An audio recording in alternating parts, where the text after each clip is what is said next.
Brother நீங்க சொல்றீங்கல்ல விஜய் தொடர்ந்து சொல்லிக்கிட்டு இருக்கிறாருன்னு, அதையே நான் ஒரு பெரிய சாதனையா பாக்குறேன். ஏன்னா அவர் எதையுமே சொல்றதே இல்ல.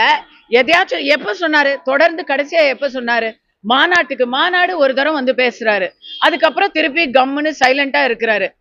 திருப்பி அடுத்த மாநாட்டுக்கு தான் அவர் வருவாரு. அப்போ அதே டெம்ப்ளேட் ஸ்பீச் தான் அவர் சொல்ல போறாரு. இதுல வந்து என்னை பொறுத்த வரைக்கும் விஜய் அவர்கள் தமிழ்நாட்டில் நடக்கிற எந்த பிரச்சனைக்கும் இது வரைக்கும் குரல் கொடுத்தது இல்ல. கேரளாவில் கிறிஸ்துவர்களை ஏதோ ஒரே ஒரு சம்பவத்துல அடிச்சாங்கன்னு அவர் கட்சியில இருந்து அறிக்கை வந்துச்சு.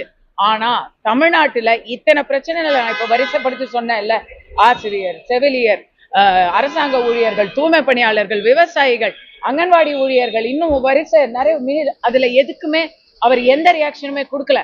திருப்பரங்குன்றத்தை பத்தி பேசல. அண்ணா யூனிவர்சிட்டிக்கு வந்து போய் மனு கொடுத்தாரு, பேசல. ஒரு புலம்பெயர்ந்த ஒரு பீகார் ஃபேமிலி நேத்துக்கு வந்து ஒரு கொடூரம் அவங்களுக்கு அரங்கிருக்கு, அதை பத்தி பேசல. பள்ளிக்கூட மாணவன் பையில கஞ்சாவை கண்டுபிடிக்கிறாங்க, அதை பத்தி பேசல. ஆதவர்ஜுனா பேசுற அளவு கூட விஜய் பேசுறது இல்ல. சோ தெரியலங்க. என்னை பொறுத்த வரைக்கும் மௌனமாக இருந்து சைலண்டா விக்டரி எல்லாம் வந்து எம்ஜிஆர் அவர்கள் மட்டும்தான் செஞ்சாரு, வேற யாரும் எம்ஜிஆர் கிடையாது.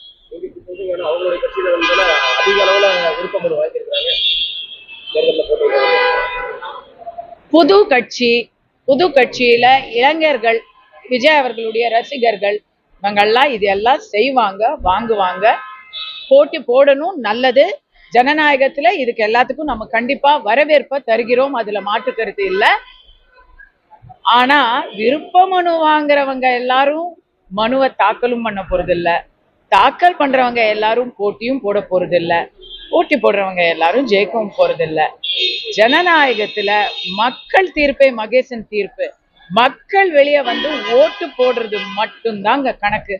அதை நோக்கி மட்டும்தாங்க இலக்கா இருக்கணும்.